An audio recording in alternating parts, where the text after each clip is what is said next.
Yeah, before you hit that update button, protect your work. Finish whatever you're working on first. Finish whatever project you are working on first. Finish. Just finish. You don't want to update and then find out that some of your plugins or some of the stuff you did are not compatible with the new Final Cut Pro version. That's my first tip. I don't want to waste your time, so we're getting right to it. The Final Cut Pro 10.8 version came out a couple of weeks ago, but these are tips that you can follow anytime you're considering to update. Step one for me would be to clear out old caches and temporary files. This is the right time to do that. One of you guys asked me once when is the best time to clear old caches and all that stuff, and the answer is it's not when you are still working on a project.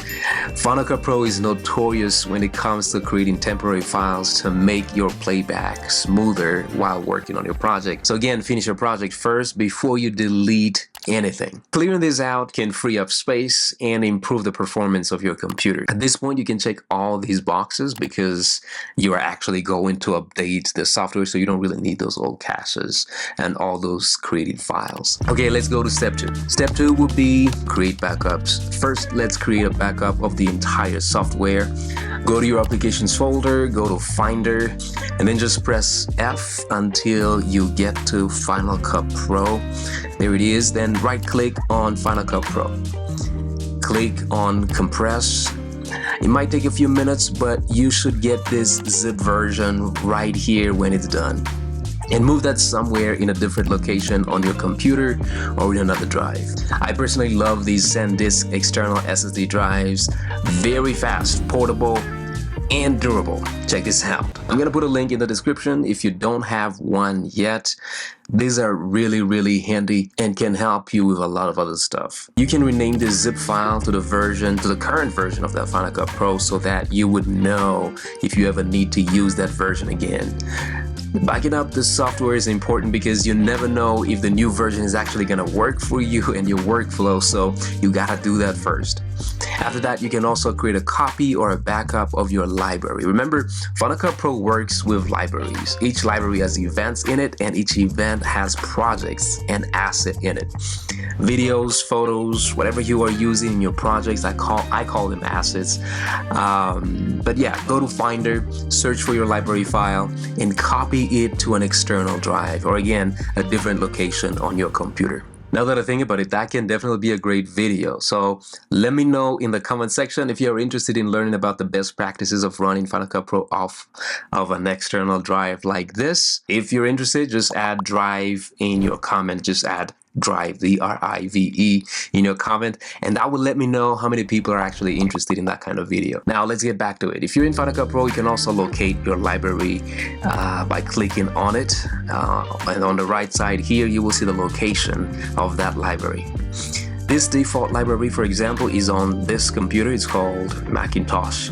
That's the name of the location. This one is on the drive, and so you can see it right there. But the best way and fastest way to do this is actually to right-click on the library. We're still in Final Cut Pro right now, so right-click on the library and then click on Reveal in Finder. And you'll get here. This is the file that you need. Maybe I should have just led with that. Anyway, just duplicate the library or copy the same way you did with the software earlier and move the library or libraries. If you have multiple libraries that you want to back up or duplicate, move them to the location of your preference. Duplicates, backups are very important when you create content or when you are providing digital-based services. Trust me, you don't want to risk losing any of your hard work. You don't want that. You don't want that. Also, make sure that you also have backups of your original clips, music, sound effects, and all your assets. All right, step three, update your computer. Before updating Final Cut Pro, it's always good to make sure your operating system, your Mac OS, is up to date. Go to the Apple menu, select System Preferences, and click Software Update. If there are any updates available, go ahead and install them right away. Like here in mine, it says one update, and I'm going to just follow that prompt and all the things that follows up with that. Here is why it's important. New software updates are created to work well with the latest update of your operating system. So keeping your macOS updated ensures compatibility so that you don't have to deal with any unexpected issues after the update.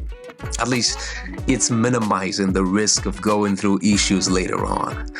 But of course, Nothing is ever perfect on this planet, so there is that too. Yeah, but what we're doing here is we're trying to be as proactive as possible. Before our last step, let me be honest with you. I'm not the most careful person.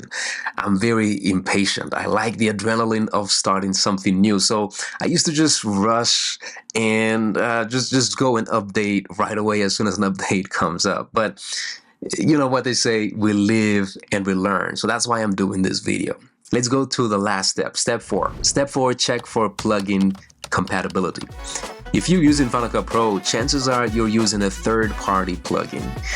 So this is what you're gonna do. You visit the websites of the plugin manufacturers you are using and check their compatibility notes or support section, because incompatible plugins can sometimes cause crashes or unexpected stuff showing up in your projects. There are a lot of other things that you can do to be even safer, but you should be able to run the update with a clear conscience at this point. With all those backups, duplicates, and precautions that we took, you should be good to update by now.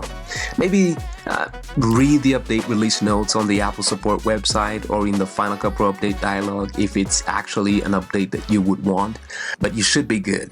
Now, if you want to know how to make sure that your plugin is compatible with the version you are using, check out this video. It will help you. I promise. And that's it. If you got value from this video, give it a thumbs up and consider subscribing for more tips and tutorials.